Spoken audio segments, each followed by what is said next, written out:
News 18 के digital platform पर आपका स्वागत है। मैं हूं प्रिया सिंह। चलिए नजर डालते हैं जम्मू कश्मीर के टॉप 10 न्यूज़ पर। केंद्रीय गृह सचिव की अध्यक्षता में जम्मू में हाई लेवल बैठक हुई। आईबी निदेशक तपन डेका समेत बैठक में बीएसएफ, सीआरपीएफ, सेना और अन्य सुरक्षा एजेंसियों के वरिष्ठ अधिकारी रहे मौजूद। करगिल के लोगों ने ईरान के अंदरूनी मामलों में अमेरिका की दखल अंदाजी के खिलाफ जबरदस्त विरोध प्रदर्शन किया और इस्लामिक रिपब्लिक ऑफ ईरान के साथ मजबूत एकजुटता दिखाई। हजारों लोग एकजुटता दिखाने और अमेरिका और इजरायल की नीतियों की कड़ी निंदा करने के लिए इकट्ठा हुए। उन्होंने विदेशी दखल अंदाजी के खिलाफ और ईरान की संप्रभुता के समर्थन में नारे लगाए। तो वहीं पीडीपी अध्यक्ष महबूबा मुफ्ती ने मस्जिदों से जुड़े हालिया आदेश पर एक प्रेस कॉन्फ्रेंस को संबोधित करते हुए कई सवाल उठाए। उन्होंने कहा कि अगर ऐसा कोई काम करता है तो इसकी शुरुआत पहले दूसरे धर्मों से होनी चाहिए। उन्होंने कहा इसकी शुरुआत मंदिरों से होनी चाहिए और इस बात की जांच होनी चाहिए कि मंदिर में कौन मौजूद है और किसे जाने की इजाज़त है। महबूबा मुफ्ती ने आगे कहा कि मस्जिदों के मामले में जम्मू और कश्मीर पुलिस के पास पहले से ही इस बात की पूरी जानकारी है कि हर मस्जिद के पास कितनी ज़मीन है और दूसरी संबंधी डिटेल्स भी हैं। हालांकि उन्होंने कहा कि मस्जिदों के मौलवियों की प्रोफाइलिंग करना अन्याय है और ऐसे कदम लोगों को उनके धर्म से दूर करने के मकसद से उठाए जा रहे हैं। उन्होंने आगे कहा मस्जिद कमेटियों के सदस्यों में डर का माहौल है। अधिकारियों पर निशाना साधते हुए महबूबा मुफ्ती ने कहा कि उनकी प्रोफाइलिंग ऐसे की जा रही है जैसे वे OGWS हों। उन्होंने आरोप लगाया कि मस्जिदों को क्राइम सीन की तरह देखा जा रहा है। क्या मंदिरों के साथ आप ऐसा कर रहे हैं? क्या गुरुद्वारों के साथ आप ऐसा करेंगे? क्या आप चर्चेस के साथ ऐसा करेंगे? ये तो मुल्क में कहीं नहीं है जो यहाँ हो रहा है। मगर मुझे ये खदशा है जो उन्होंने जम्मू कश्मीर में मस्जिदों के साथ शुरू किया है, ये कारण वही सर से सारे मुल्क में होगा। पहले इन्होंने ये जन वक्फ प्रॉपर्टी पहले तथ पे त्रोक अथ तम नश कर मुसलमान बेदखल वही वक्फ प्रॉपर्टी छत कहें ये मस्जिद बनाने मस्जिद बे वन मसलक वन सा क्या शिया छुआ सुनी छुआ बरेवी छुआ मतलब ईमन क्या सैनिस मसलक से हमारी शिया मस्जिद हो सुनी मस्जिद हो ब्रेलवी हो या कोई दूसरी हो इजाजत सारी अंदर it is open for all. It is not like कि दलित यहाँ नहीं आ सकता है, पानी पियो तो बच्चे को उसके पिटाई करो, ब्राह्मण ही सिर्फ जा सकता है, औरतें यहाँ मस्जिद में नहीं या इस मंदिर में नहीं जा सकती। मुसलमानों के मंदिर मस्जिदों में ये नहीं होता है। अगर आपको प्रोफाइलिंग करनी है तो पहले मंदिरों की प्रोफाइलिंग से शुरू करो, जहां दलितों को गुस्सा नहीं दिया जाता है। वहां का हिसाब लगाओ कि वहां पैसा कहां से आता है, क्योंकि वहां पर दर्शन के लिए लोगों को रिश्वत देनी पड़ती है। हमारी मस्जिदों में ऐसा नहीं होता है। ये क्या तमाश मतलब मुलाजिम करें तिम नौकरी मज करें बर्खास्त तिम मस्जिद करें ट्रीट जन क्राइम जन खुदा दी नजर खबर कुछ गुनाह कोरमुत। ये मस्जिद कमेटी इमाम मौलवी मुंसलिक तिज प्रोफाइलिंग करें इतन कि जैसे जन तिम कि खुदा दी नजर खबर कुछ OGW जन टेररिस्ट रलित बर बदकिस्मती है कि सरकार खामोश, सरकार पे कत कर तिमन आदत गोमुत कि ये तिमन नाकामी गि वन यह कोर PDP यह कोर मुफ्ती सबन। उनके पास कोई सवाल का जवाब ही नहीं। ये कौन नफरत है मुसलमानों से, कौन नफरत आपके NSA यूत बड़िस ओहदस पे सह दपान बदल हेन यह हिस्ट्री मज गो अंग्रेजन हे बदल 200 साल पहले तिमो लूट सोरे हिंदुस्तान न्यूक लंदन न्यूक सोरे न्यूक खजाने नी मगर ना मुगल तिमो क्या कोर क्या मुगलन से अगर मुगलन से वनकस रिश्तेदारी पत्म वक्त सो महाराज नॉन मुस्लिम महाराज ये सब ये जो सारा ये जो मस्जिदन मुलाजिम कड़न यह सिर्फ मुस्लिम मुखालिफ। तो वही जम्मू कश्मीर में बीजेपी की वाइस प्रेसिडेंट और पूर्व मंत्री प्रिया सेठी ने त्रिपुरा में सांप्रदायिक हिंसा पर पीडीपी नेता इल्तिजाम मुफ्ती के बयानों पर निशाना साधा है। उन्होंने आरोप लगाया कि इल्तिजाम मुफ्ती जैसे नेता सुर्खियों में आने के लिए गैर जिम्मेदाराना बयान दे रहे हैं। प्रिया सेठी ने कहा कि त्रिपुरा सरकार पहले ही कार्रवाई कर चुकी है, इसलिए इस मुद्दे को उठाने का कोई मतलब बिल्कुल नहीं है। उन्होंने आतंकवादियों से संबंध रखने के आरोप में 5 कर्मचारियों को सरकारी नौकरी से बर्खास्त करने के लिए एलजी के फैसले को भी सही ठहराया। जिस तरह का वायलेंस त्रिपुरा में हुआ है नहीं होना चाहिए था। It is very unfortunate. और अभी हमने जो सीएम है वहाँ पे मानिक शाह जी, उनका भी हमने स्टेटमेंट सुना है कि उन्होंने 10 अरेस्ट जो है उसमें किए हैं। बट अनफॉर्चुनेट ये है कि इल्तिजाम मुफ्ती जैसी जो सो कॉल्ड लीडर्स अपने आप को कहती हैं, वो जब इसके ऊपर राजनीति करने की कोशिश करती हैं, वो भूल जाती हैं कि 1990 में बहुत सारे कश्मीरी हिंदू जो लोग थे, उनको किस तरह से रातों रात अपने घर बाहर छोड़कर निकलना पड़ा, ये वो भूल जाती हैं। तो इस तरह की टिप्पणी करने से पहले संविधान को मानना चाहिए, कॉन्स्टिट्यूशन ऑफ इंडिया को मानना चाहिए।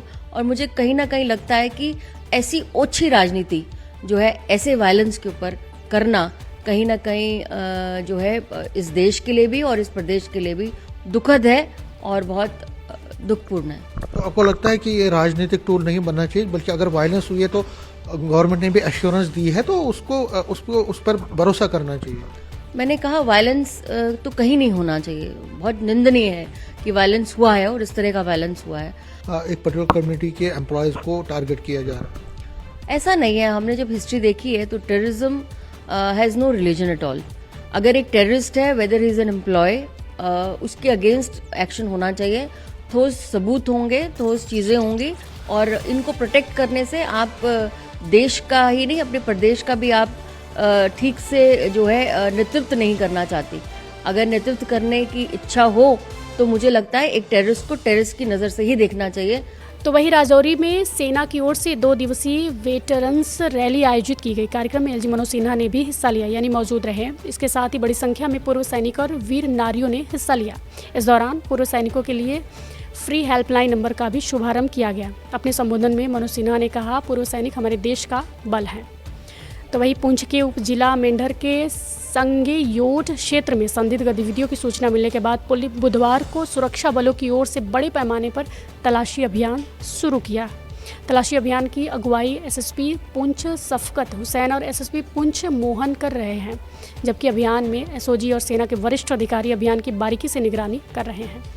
कटरा में एक बार फिर रोपवे परियोजना के विरोध में श्री माता वैष्णो देवी संघर्ष समिति सड़कों पर उतरी। संघर्ष समिति की ओर से कटरा से तारकोट की ओर पैदल मार्च निकालकर विरोध प्रदर्शन करने की कोशिश की गई, लेकिन पुलिस ने प्रदर्शनकारियों को श्रीधर चौक पर ही रोक दिया। आगे बढ़ने को लेकर पुलिस और प्रदर्शनकारियों के बीच हल्की धक्का मुक्की भी हुई। हालांकि पुलिस ने मौके पर स्थिति को संभालते हुए प्रदर्शनकारियों को शांत कराया। प्रदर्शनकारियों का कहना है कि अगर रोपवे परियोजना लागू होती है तो यह सीधे तौर पर माता वैष्णो देवी की आस्था के साथ खिलवाड़ होगा। इससे न केवल यात्रा का पारंपरिक स्वरूप खत्म होगा, बल्कि कटरा के हजारों परिवारों की रोजी रोटी पर भी गहरा असर पड़ेगा। हमारी हाई पावर कमेटी से बात चल रही है। हाई पावर कमेटी और श्राइन बोर्ड ने हमें ये कहा है कि जब तक हाई पावर कमेटी और संघर्ष समिति की बात नहीं होती तब तक जो रोपवे का काम है वो बंद किया जाएगा। लेकिन हमें पता चला कि इन्होंने रोपवे का जो काम है वो वहाँ लगाया हुआ है, इसलिए हम सारे लोग या हमने जो हमारी संघर्ष समिति हम इकट्ठे हुए तो हम आज रोपवे के बंद करवाने के लिए ताराकोट में जा रहे थे। हमने कोई लोगों से अपील नहीं की थी, दुकानें बंद नहीं थी। हम जो हमारे मेंबर हैं वो हम ताराकोट में जा रहे थे। जैसा कि आपने देखा, हमें यहाँ पुलिस द्वारा और तहसीलदार कटरा द्वारा यहाँ बस स्टैंड पे रोका गया। देखिए, हमारा मुद्दा सबसे बड़ा जो आपने देखा रोपवे का। रोपवे जब लग जाएगा, आस्था तो हमारी खत्म होगी। जैसे आपको पता है माता बाणगंगा में से गई है। अगर आप डायरेक्ट रोपवे लगा देंगे तो यात्रियों को आस्था का क्या पता होगा कि आस्था बाणगंगा से स्टार्ट होती है, चरण पाकता है, अर्धकुंवारी है। किसी को कोई आस्था का ज्ञान ही नहीं रहेगा। जो पुराने आते थे यात्री उनको पता है, नए यात्रियों को कुछ पता ही नहीं चलेगा। और रोजगार आप देख रहे हो, रोजगार बिल्कुल कटरा में खत्म हो जाएगा। आज अगर 70% है तो आने वाले टाइम में 20% भी रोजगार नहीं रहेगा। ये ट्रैक है बाणगंगा कट कर रहे हैं, चरनुबा का कट कर रहे हैं, अर्धकुंवारी गर्भजून जहाँ माता रानी 9 महीने बैठी थी, ये उसको कट कर रहे हैं। तो ये आस्था के साथ खिलवाड़ है। कौन कहता है आस्था के खिलवाड़ नहीं है? जिनको ये लगता है आस्था के खिलवाड़ नहीं है, उनको अपनी आस्था चेक करवानी चाहिए, उनकी आस्था किस में है। जिन लोगों को लगता है, मैं आपके माध्यम से कहना चाहता हूँ, चाहे कोई किसी भी संगठन से, उन संगठनों को भी ये कहना चाहता हूँ कि आप अपनी आस्था का DNA टेस्ट करवाएं। क्या आपका डीएनए है?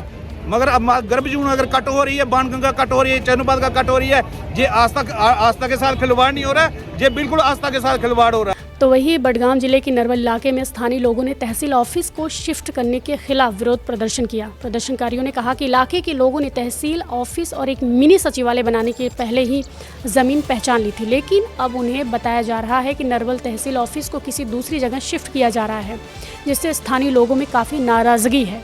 उन्होंने डिप्टी कमिश्नर बडगाम और सब डिविजनल मजिस्ट्रेट वीरबाह से अपील की है कि नरवल तहसील ऑफिस को किसी दूसरी जगह शिफ्ट न किया जाए और इसके बजाय पहले से पहचानी गई ज़मीन पर प्रस्तावित मिनी सचिवालय में तहसील ऑफिस और दूसरे ऑफिस बनाए जाए। हमारा ये कहना है कि हम चाहते हैं कि वहाँ पे जो 40 कनाल ज़मीन हमने वाक़फ़ कर रखी है इन्हीं के लिए, हम बोलते हैं कि वहाँ पे एक मिनी सेक्रेटरीट बनाया जाए, लेकिन वहाँ ऑलरेडी एक जो हायर सेकेंडरी की बिल्डिंग बनी हुई है, उसी के साथ जो तहसील बिल्डिंग है, तहसील बिल्डिंग को पैसे भी आए हैं। न्यूली उन्हें 5-8 दिन पहले ट्रेजरी के लिए ज़मीन आइडेंटिफाई की, वहाँ भी वो बिल्डिंग बनी। कि हम चाहते हैं कि सारे जो ये दफातर है ये एक ही जगह बने, ताकि हमें कहीं और ढूंढना ना पड़े। लोग सफ़र करते हैं, इसलिए आपकी वसादत से हम डीसी साहब को भी, एसपी साहब को भी गुजारिश करते हैं कि जहाँ लोगों ने ये चाहा है कि जहाँ पे आइडेंटिफाइड ज़मीन हुई है ये तहसील, वहीं बिल्डिंग वहीं। तो ये शोशा फैल गया है कि ये कहीं और ले रहे हैं, SDMO साहब इसको कहीं और ले रहे हैं, लेकिन हमारी गुजारिश है SDMO साहब से भी कि ऐसा न करें जिससे यहाँ नफरत फैल जाएगी, जिससे यहाँ हालात ख़राब हो जाएंगे। हमारी रिक्वेस्ट है SP साहब से भी और DC बडगाम से भी। वहीं राजौरी के बटेरा में जिला प्रशासन की तरफ से ब्लॉक दिवस के तहत एक पब्लिक दरबार लगाया गया और लोगों की परेशानियों को सुना गया। इस अवसर पर बड़ी संख्या में लोगों ने शिरकत की और अपने अपने एरिया की परेशानियों से जिला प्रशासन का अवगत कराया, यानी उसकी जानकारी दी। ADC कालाकोट इस अवसर पर उपस्थित रहे, जिन्होंने लोगों की परेशानियों को सुना, साथ ही कुछ परेशानियों का मौके पर ही निपटारा किया गया। स्कीमें हैं, अभी हमारा सीज़न चल रहा है। यहाँ भी लेटा चौकों ने यही बताया कि यहाँ पर प्लाट लगाने, हमने पीका नाट या दूसरे प्लाट लगाने तो उसको दिया जाए। तो हमने डिपार्टमेंट वालों को कंसल्ट किया कि इन लोगों को आइडेंटिफाई करके उनको प्लाट वगैरह आइडेंटिफाई कर उनकी जो भी फॉर्मेलिटीज़ वगैरह कंप्लीट करके ताकि उनको ऑनलाइन HDP में किया जाए। बडगाम जिले के नरवल सब डिवीज़न के पावर डिपार्टमेंट के assistant executive engineer Bashir Ahmed ने अपने अधिकार क्षेत्र में आने वाले सभी बिजली उपभोक्ताओं से अपील की है कि उनके बिजली बिल ज़्यादा हो गए हैं और वो जो बकाया चुकाने में असमर्थ हैं, यानी नहीं चुका सकते हैं। उन्होंने ऐसे उपभोक्ताओं से जल्द सरकार की ओर से शुरू की गई एमनेस्टी स्कीम का फ़ायदा उठाने का आग्रह किया, यानी रिक्वेस्ट किया है, जिसके तहत उन्हें बिजली बिलों में राहत और छूट दी जाए। स्टॉप न्यूज़ पर आपकी क्या प्रतिक्रिया है, हमें कमेंट बॉक्स में ज़रूर बताएं। फॉलो कीजिए न्यूज़ 18।